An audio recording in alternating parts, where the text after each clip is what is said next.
I just think of him as the ultimate pro and road warrior, Bruce Baum. Thank you very much for being here, Bruce. Thanks for being here, and thanks for dressing up, too. Well, you're going to make me blush. That's good. I mean, I'm sitting here in a suit. This is my dress tie-dye shirt. Oh, it looks very nice. Well, it's better than the diaper we last saw you in. I hate to tell you, but the Grateful Dead are gone. Did anyone more? No. One of those things. And you're wearing a hat, This is my too? widespread panic shirt now. Oh, yeah. I think they passed their... Blues Travelers got half of the audience, and the Widespread Panic got the other half. And this is the first hat we've had on the show, too. Is this the first hat? That's right. Well, I'm wearing this. You know, I think I told you guys this before. I'm using that new spray-on scalp. Oh, I like that. Full head of hair underneath this, but it's so hard to keep up that I've got this, and I'm just waiting for it to dry. And then Good idea. Looking good. I like that. I got a little of that on the back of my head, too. This is good. You know what intrigues me about you? I mean, you're not only a comedian, but you went to film school. You are a great filmmaker, very funny films. I mean, what was that like in film school? It was a blast. You know, I got to learn how to technically do what was in my mind.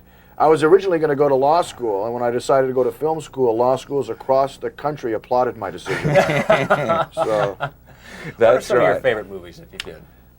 that I did? Sure. I would say Dimples the Cow and Bruce, Bungee Dentist, Bungee Dentist. Bungee Dentist, Dirty Dances with Wolves. That's one of my I love favorites. that, Yeah. I like just to hear that. And you know, you did this. You got to do this on a regular basis with Fox, did I you? did it for 2 years at Fox, and then 2 years on Sunday Comics and Comic Strip Live. And then I got drafted by ABC and did it for 2 years on America's Funniest People. That's great. Now, and when did you first know that you were going to be a comedian? Was that before the film school? Were you doing comedy already? Yeah, I guess in college. I just, you know, I played 1 year of football at UCLA, transferred to play up at UC Davis. The first day I got up there were no comedy clubs, nothing. I just decided to go up and I started doing comedy. Teamed up with someone. Some nights I went up by myself, some nights with a partner. And it just kind of evolved from there. Ended up having a partner for a couple of years, then went solo, and the rest is history. That's right. That's it. You just started on, and that you say there were no comedy clubs at that point. There must have been. Surely was not a comedy store around. No, I was actually raised by a pack of wild Denny's waitresses in the Palmdale Desert till my grandfather Greystoke found me and brought me to take my rightful place in the comedy community.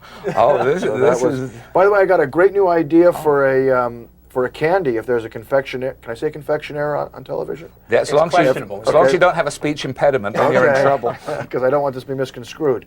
Let me ask you this. But I guess they can get a hold of me through you guys. It's a candy idea I have called Rhesus Monkeys. Little peanut butter monkeys covered in chocolate, and as you suck on them, the tail leaves, so it evolves in your mouth, not in your hand. Oh, I like that. Good. Now that Complicated candy, but we'll take it. That's what you do the best. That's an intellectual, stupid joke. You know, no, you know what I'm saying, don't you? As a complimentary stupid joke. backslap. Well, it is, and a lot of your comedy is like that. That's why I said there is that human cartoon element. In fact, you're going to be in The Simpsons coming up, right? In February, I think during sweeps, I'll be on The Simpsons as the character Bruce Baum. Oh, now, and I was right. There really is that that cartoon-like quality. Well, because you're just bigger than life when you do comedy, and that's a nice quality. A lot of people they want to shrink into the background. You walk that stage, you prowl it, and you just grab that audience. Are we always like that? Or were you shy? I can't imagine you've ever been I guess shy. I've always been pretty outgoing, but you know, that's why it's great to see comedy and magic live, because when you see somebody on television, you're watching an animal in its cage. When you're watching them live in a club, you're watching an animal in its jungle. So you get to see, you know, how the animal reacts in its own habitat. That's right. When you see the comedian in his hotel room, he's back in the cage again, waiting to let him out. So do you feel more freedom? You recently did the HBO special with Drew Carey, and do you feel more freedom doing an HBO special as opposed to TV where you have to clean it up a bit? It depends. Some television shows, you know, I think a lot of it has to do not whether you're clean or dirty, because I've done both and I enjoy doing both. I think a lot of it is how comfortable that show makes you feel when you go there. Right now they're doing the new Make Me Laugh. It's on Comedy Central every day, and I'm doing a bunch of those also. It's a very comfortable atmosphere there.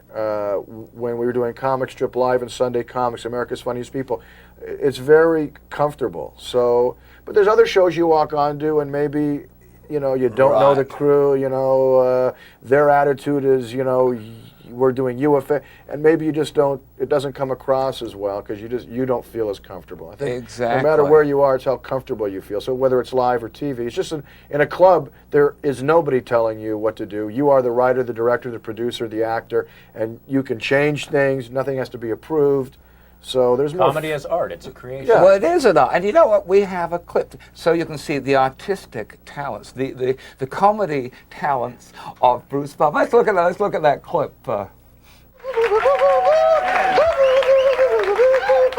You know, people come up to me all the time and they say, Bruce, they say, how come you never do anything mellow and quiescent? Whoop, whoop, whoop, whoop. It was worth the walk. Very nice. Thank you very much. That was very funny. You know, I want to ask you about something. I know you're probably tired of it, but when you create a wonderful character like Babyman, it has to follow you the rest of your life. You get a little tired after a while? No, not really. I got to get back down to diaper weight again before I do that. But And the burning question, what do you use as diapers? I had custom-made diapers. I had my own really custom diaper tailor shop. Yeah. You know, speaking of back when I was younger, you know, I remember, boy, my dad could sure teach a lesson. I remember he caught me once smoking a cigarette, made me come in the house and smoke an entire carton. About a week later, he caught me drinking a beer, had me come in and drink an entire six-pack. About a week later, I made sure I got caught having sex. So. Did you read the new Kinsey sex survey that came out? No. They found out that 42% of all women need less than 15 minutes of foreplay to become aroused. 58% need more than 15 minutes. Conversely, 97% of all men only needed to hear the words "come and get it." Oh, Exactly. Finally, How truth true in these elements through. So Babyman, you created that character. Mr. Bruce, that was another great character. That was on America's Funniest People. Yeah. Great show. And you've done movies. I'm thinking back to the movies you've done. You made your own movie, The Well, Shakes the Adventures of Clown is Babyman. actually coming out That's again, right. midnight shows, and you can rent that. And I think right here in Las Vegas, Video Time has the movie Adventures of Babyman. They do. Yes, Which they has, do. Nick and I have seen it there. All right, it's got Gary Shandling's in it, Bob Saget, Robert Wall, Kevin Pollak, a plethora. This is a cast you couldn't buy anymore, could you? couldn't put this cast together. That's right, you couldn't. And you wrote it, you directed it, Did the catering, you the probably floral financed arrangements. it. Shot on a shoestring budget in my tennis shoes. There you go. on And the Shakes the weekends. Clown had Robin Williams. What's he like to work Robin, lots of fun. You know who else was in that movie? Adam Sandler, with? Yeah. Blake Clark, Tom Kinney.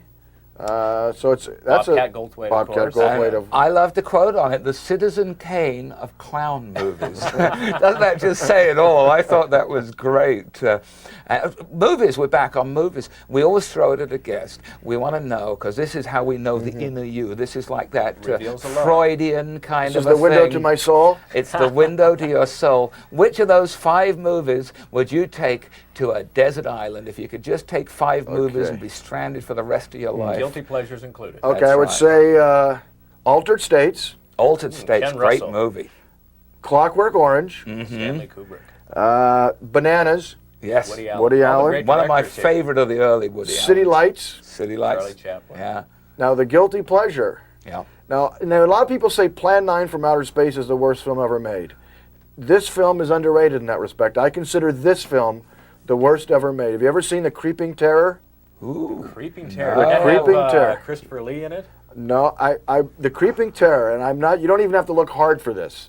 You can see the feet of all the people in the monster. It's a giant, like, worm kind of snake. And you can see, like, 20 people. Not only that, the people throw themselves into the mouths of this beast because it's so poorly made. People go, ah! And they actually go into it. You can see them working their way down the throat. How did you know it wasn't see a that. worm? Maybe it was a centipede. It is that a ever giant occur to you? centipede. Maybe those with pieces shoes. were there. A giant centipede with And we- shoes. we also have with to not see- matching shoes. That's how you know it's Oh. people. Because none of the shoes match. Then they had just those ones with no shoes on. That was the hippie in the middle. You knew that was the deal down You know, I there. noticed on your picks, this is sort of an inside story, but we had you on our radio program too, and I noticed you didn't say Forrest Gump this time. Okay, I'm sorry. Well, I you know made what? him take it back. I made I him took take it back, but I had done 4 and I You forgot. mentioned that last time. Nick found that completely unacceptable. He Well, wasn't I gonna hear that at did. all. It wasn't one of my favorite movies. I like all the rest on there. And you're also, I have to mention, because we're probably the world's 2 biggest Van Morrison Oh, fans. yes. And you did, would you For just The give Last us Waltz. just a little bit of that Van Morrison impression you do? This is Van Morrison coming out of an instrumental. Oh, that's good. Before he sings. Perfect. Well, very good. And everything looks so complete. Walking out on the street. Listen to the loud.